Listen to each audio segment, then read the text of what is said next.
अगणितगुणगणमण्डितलिङ्गम्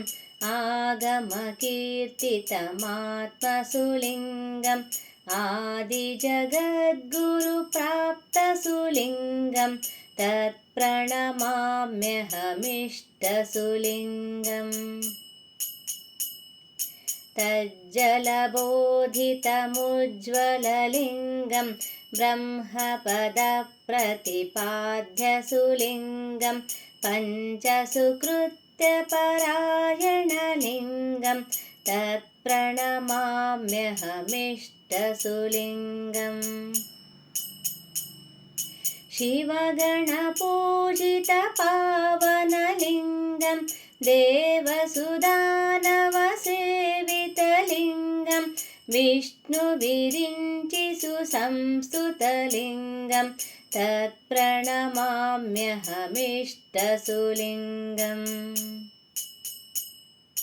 दीक्षितभक्तसुलभ्यसुलिङ्गं वक्षसि संस्थितदक्षसुलिङ्गं कार्मिकपाशनिकृन्तनलिङ्गं तत्प्रणमाम्यहमिष्टसुलिङ्गम् वर्णविभेदविदूरकलिङ्गं वामकरस्थितसौम्यसुलिङ्गं वैरकुभावविनाशकलिङ्गं तत्प्रणमाम्यहमिष्टसुलिङ्गम्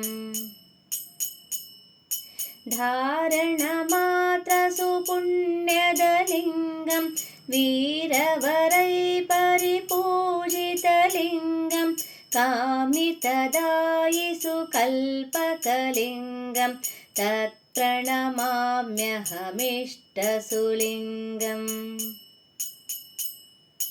गाङ्गजलैरभिषिक्तसुलिङ्गं भस्मसुचन्दनचर्चितलिङ्गं बिल्वसुपुष्पसमर्चितलिङ्गं तत्प्रणमाम्यहमिष्टसुलिङ्गम्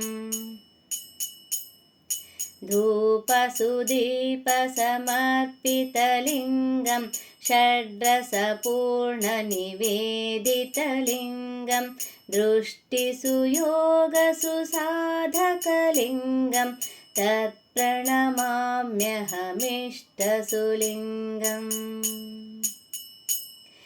इष्टलिङ्गाष्टकं पुण्यं यः पठेल्लिङ्गसन्निधौ लिङ्गाङ्गसामरस्यं सा लभतां शुभं जगद्गुरुवरेण्येन चन्द्रशेखरयोगिना कृतं लिङ्गाष्टकं पुण्यं कलौ कल्याणहेतवे।